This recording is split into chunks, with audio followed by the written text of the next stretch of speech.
If you've ever delivered one or more children vaginally, you may ask yourself, are my muscles down there weak? Or you might feel that you're really weak.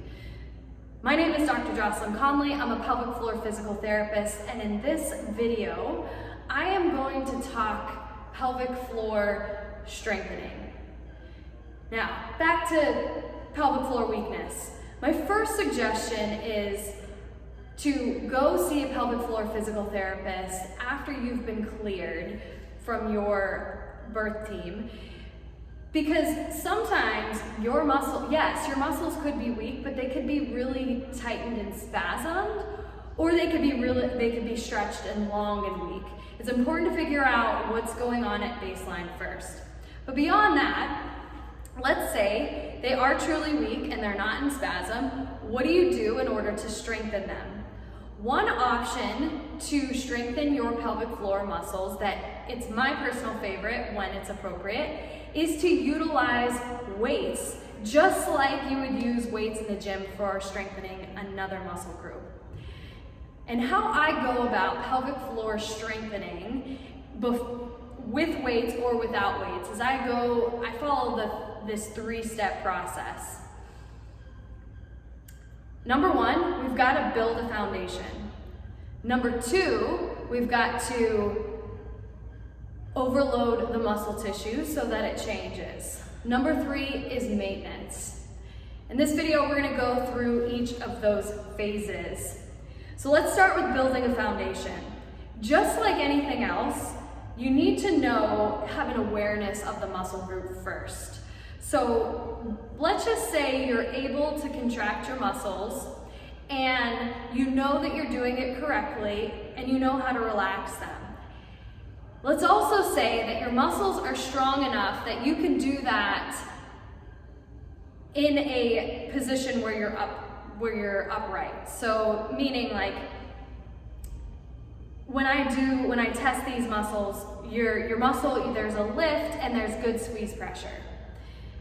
If this doesn't highlight the need for a pelvic floor exam, then, let me tell you, in order to start a strengthening program, especially with weights, you do need to have a good exam.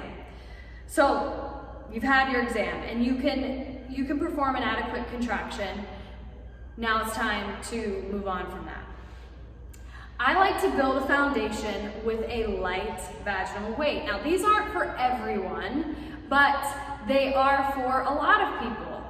And my favorite weights are the pelvic floor weights by Intimate Rose. They come in, there's 6 different weights, and they progress in grams of heaviness by the different colors. So what I'm holding right now is the lightest weight.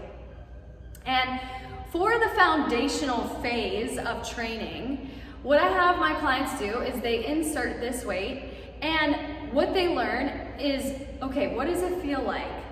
How do I need to contract my muscles just enough to keep it in an appropriate position without cheating? So no holding your breath, no squeezing your glutes or holding your legs together. How can I contract differently? Just like, let's say if you're learning how to squat for the first time, or you're ready to do a weightlifting cycle and you are feeling your feet in the ground, you're feeling how wide you move your hips and you're breathing. Same principles apply with the foundation phase of pelvic floor strengthening. So I have you put this in and you get into different positions and you just learn your comfortability of your contraction with this weight in different positions.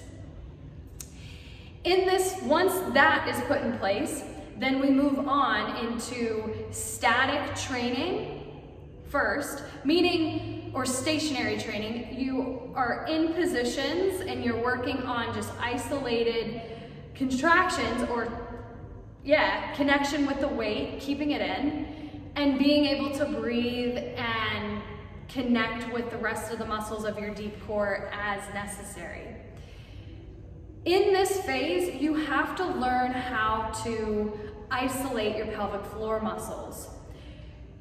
Once you know how to isolate your pelvic floor muscles, the next step is to integrate your pelvic floor muscles with other members of the deep core.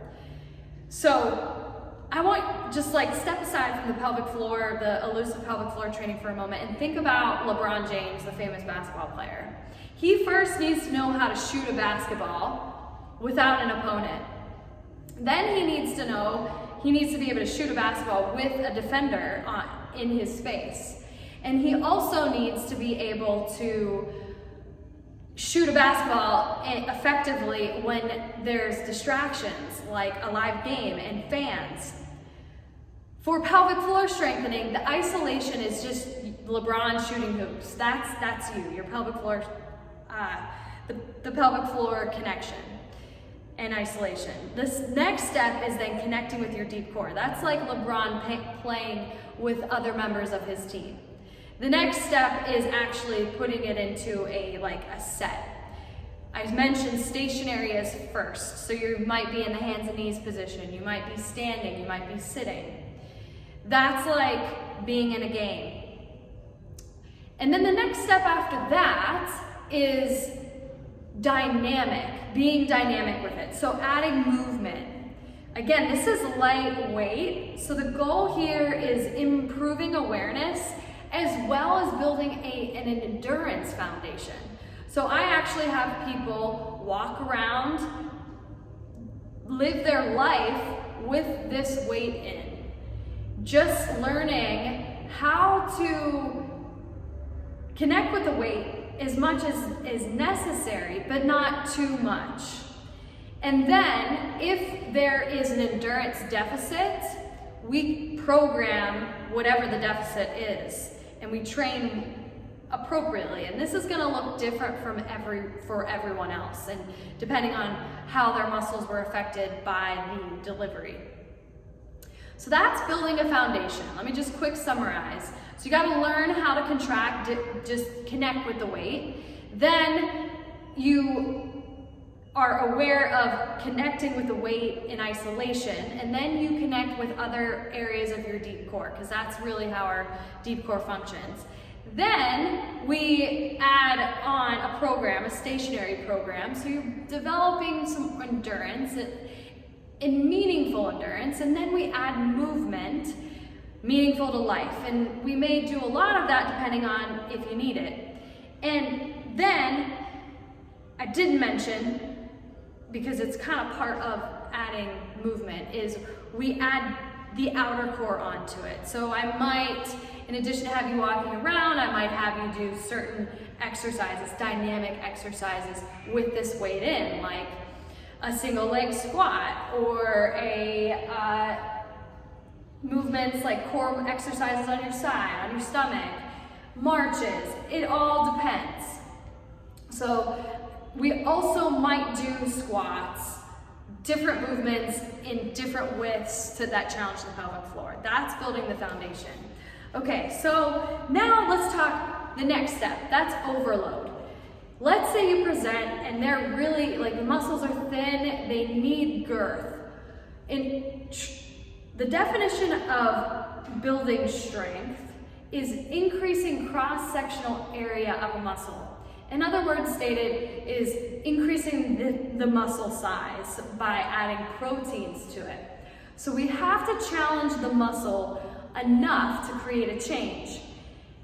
My main goal here is to build girth. So make the muscle more lush, thick, healthy, but it's not to do that typically in dynamic positions like I mentioned in the foundation. Why? Because we have other muscles that are supposed to be the prime movers for a squat, for a deadlift, for other things. So I don't typically add dynamic motions to this phase. Instead, we decrease the time with these weights, decrease the reps, and increase the challenge or the weights. So it's heavier weights, lower reps, maybe more sets. And typically, we're always in stationary positions. And I might have you standing with your feet underneath your hips, and you're going to contract and hold for 5 seconds, and you're gonna control it down for so many seconds. Or you're gonna slowly contract, then you're gonna hold, and then you're gonna slowly relax or control it as it relaxes down. You're not gonna let it drop unless I tell you to. And let's say I have you do 5 to 10 reps, you take a couple minutes to rest, and then you resume. To progress intensity to this program, basically we add weight or we increase the length to the pelvic floor muscles. So one of my videos, I talked about how to connect to your pelvic floor muscles when they're really weak. And in that video, I told you wanted to shorten the muscles. So a shortened position would be your feet together and your hips turned out. Now, a harder position would be your feet wide and your hips turned in, or your feet just wide, or your feet wide in a squat. But you're not gonna do dynamic squats, typically, because I don't necessarily wanna train a pelvic floor dominant pattern. I just wanna challenge the muscles so that they change, to build girth, okay? The foundational program may still be in play if needed during the strengthening program. It's just gonna be a different part of it. So again, overloading the tissue is going to require a heavier weight, less repetitions, and we're going to stay in stationary positions and gradually increase the length of your starting position for which your pelvic floor muscles are going to contract. Now, another component of overload, which can apply to anything I just talked about, is working on eccentric strengthening. So basically, concentric strengthening is when your muscle shortens. So for pelvic floor, doing a pelvic floor contraction, that is like squeezing around a weight and pulling it like just inward into the canal. E-strengthening focuses on the lengthening component. Now, it's kind of hard, you can, let's say you have a heavy bicep weight, you can help with the other side, but with this, it's not as easy. So we gotta get creative in the event the weight's too heavy, and often we don't use it in that case. But your focus is going to be on controlling the lower. So I might have you lower for 4 seconds, and you bring the weight in across 2 seconds. The lowering phase is kind of like, if you've ever trained with me or with someone else to build strength, is like squatting, moving really slow on the way down, and then, regardless with the way up can change, but the focus being is really going really slow down and having a heavier weight. So this phase, again, is overload, and we go low reps, higher weights, stationary positions, and then we really hone down on controlling the lowering phase so that the muscles, they're forced to change in a different way than just working on foundations. The foundation phase can last anywhere from like 4 weeks to 12 weeks plus or minus. And that can blend into our overload phase. Overload cycles, which how I execute them, are typically anywhere from 8 to 12 weeks as well, give or take. And like I said, they do blend in with the foundations. The last phase of strength training with weights is maintenance.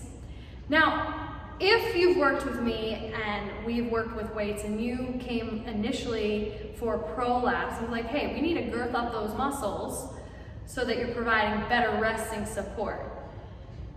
Oftentimes, depending on the presentation and overall history of a person, we have to be more diligent on a maintenance program for the pelvic floor. So I have a person, in that case, sometimes do 1 to 2 cycles of pelvic floor specific training each year, and that can fluctuate. That's not everyone though. Maintenance doesn't always include pelvic floor specific training. Maintenance can include just a general exercise program that you are connected just with your deep core. And so if you're connected with your deep core, your pelvic floor is going to be working as well. Now, hopefully that program includes a strengthening program of pelvic floor accessory muscles like glutes, other muscles, but the goal when you're training them is not your pelvic floor. It's, hey, I'm working my glutes so my hips and my glutes are strong. Your pelvic floor typically will benefit from that as well. So maintenance may just be your typical workout program.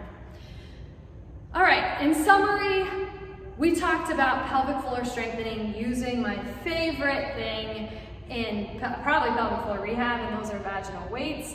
They are not for everyone. They are not for everyone. Often, I'm very specific about my programming, and I don't just flagrantly give pelvic floor strengthening with weights to anyone.